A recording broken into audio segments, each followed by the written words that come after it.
napapansin na nila mga gawi kong parang hindi pambabae. Kasi bis na Chinese garter, laruan ko ay text sa cholens. Tapos ko jamming ko lagi noon mga sigang lalaki sa amin.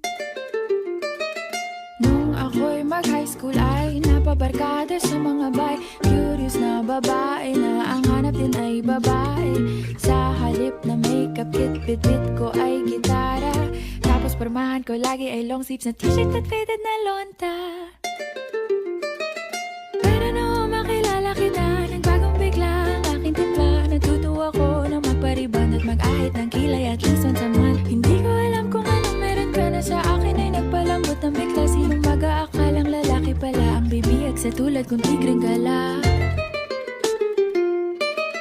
Kahit ako'y titibok-tibok, puso ko ay titibok-tibok pa rin sa'yo. Isang halik mo lamang at ako ay tinatablan. At ang aking pagkababae ay nabubuhayan na para bang bulaklak na namumukadkad. Dahil alaga mo sa dilig at katamtamang sikat ng araw-araw mong pag-ibig sa aking buhay nagpapasarap.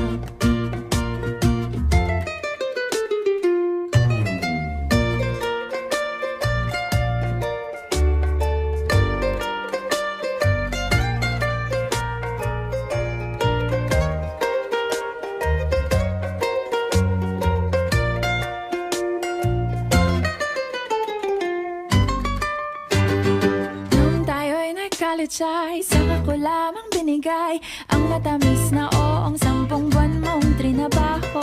Sa halip na tsokolate at tipikal na mga diskarte, nabihag mo ko sa mga tula at sa mga katamong pabebe.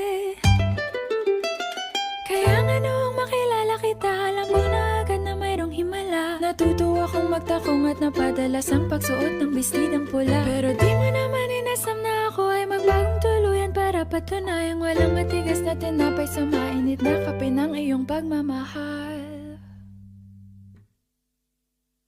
Kahit ako'y titibo-tibo, puso ko ay titibok-tibok pa rin sa'yo. Isang halik mo lamang at ako ay tinatablan. At ang aking pagkababae ay nabubuhayan na para bang bulaklak na namumukadkad. Dahil alaga mo sa dilig at katamtamang sikat ng araw-araw mong pag-ibig sa aking buhay nagpapasarap.